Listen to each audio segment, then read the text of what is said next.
Hey there, welcome to today's video. Today we're diving into a problem that many developers face when working with error handling in Haskell. The problem at hand involves a function that returns an either type, where the left holds an error message as a string, and the right holds a Boolean value of interest to the user. Now, let's talk about the solution to this problem. One clever way to handle testing a list of numbers with the special any or all functions in the context of either is by using a combination of and, or in traverse.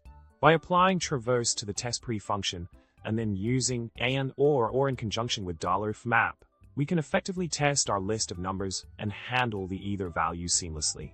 This solution works by mapping the and or functions over the results of traverse, testPre 3, 1, 2 to check if all or any of the numbers in the list meet the conditions specified in the testPre function. This approach simplifies the testing process and neatly handles both the Boolean values and error messages that may arise during the testing. In Haskell, all and any functions can be seen as compositions of and/or with fmap.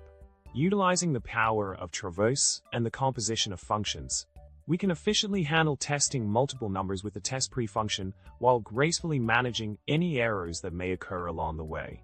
In summary, by using a combination of traverse, and or functions, we can seamlessly test a list of numbers with the testPre function in Haskell. This approach streamlines the testing process and ensures that both the Boolean results and error messages are handled effectively. Thanks for watching, and if you found this video helpful, don't forget to subscribe, like, and leave a comment below. Happy coding!